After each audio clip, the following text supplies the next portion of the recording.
Well, hello and welcome down to my allotment.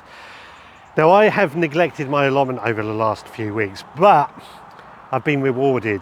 We're harvesting pears and I've harvested plenty of apples, which makes me very, very happy, to say the least. Now, I'm only, of course, harvesting a few pears that are ready. Basically, any that come off the tree fairly easy.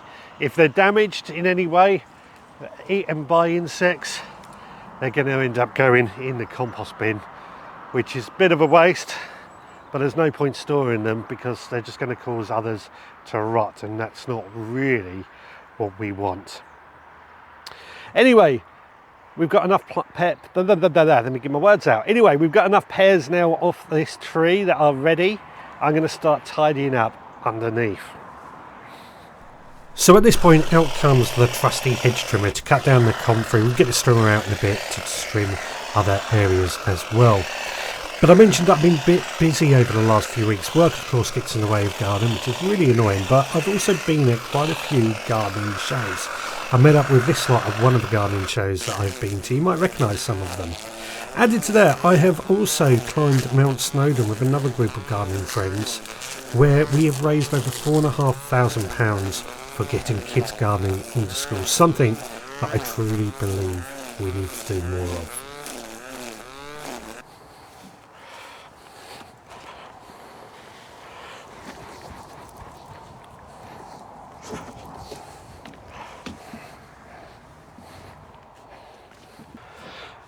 Right, well, we've tidied up this area a bit. It's not perfect, don't get me wrong, it's going to take a while. We're just going to lay some of this wood chip down around the base of this tree as a bit of a mulch, just reduce the amount of weeds and so on. It should make life a little bit easier. In the winter, we're going to have to remove this tree.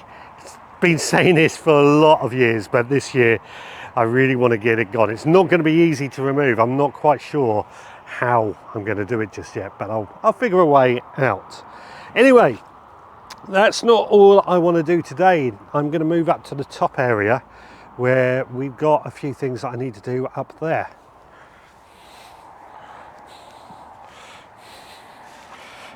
Well, you may well recall that these three beds here, these metal ones, this year were my bean and pea beds. And they have been a bit of a failure this year. We've got no beans or peas here from the allotment. We've got some at home, so it's not a complete loss. But next year, these beds are actually going to be used for potatoes. Now, a few days ago, I actually went over these beds, I trimmed them and removed some of the weeds, not all. It's a little bit tricky, to say the least. But what I'm planning to do now is sow some of my green manures. If you've heard me for any length of time, especially on the podcast, you will know I'm a big fan of using green manures. And in here, I've got a huge selection of different green manures. Now, sowing green manures is really, really easy. This is a particular blend that I've discovered this week that is specifically designed for growing potato beds. It's got a mix of many different seeds, mustards and things like that. And all we do is scatter a few of the seeds around. You do want them quite thick, really, but we scatter them around like so. And then we just rake over the soil just to fluff up the soil a little bit and try and hopefully ensure the seeds don't get eaten by any birds or anything like that. Also should hopefully get them in good contact with the soil, meaning that they're more than likely to germinate. How well these work? Well, I don't know on this particular blend. I've used Facilia and many other green manures many times, and I swear by them, I really do. My motto is, if you can't grow veg, grow green manures, because they just have such a great effect. Reduce the amount of weeds, they clean the soil in some cases, and they add nutrition to the soil as well, which to me just makes it all worthwhile.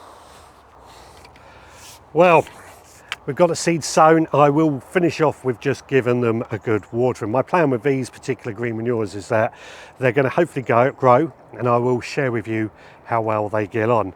End of January, beginning of February, we'll probably cut them all down to ground level and leave everything to rot down, cover it over in cardboard. Then when we plant our potatoes, we'll plant our potatoes into them, add some compost as well. And hopefully that should leave us with some good potatoes. Next year, we will find out if it makes any difference. But let me know in the comments down below if there's any green manures that you particularly use and why. I'd love to find out a bit more. As I said, I love using green manures. One of my favourite things apart from vegetables to grow because they have so many benefits. Right guys, you take care. I'll see you again next time.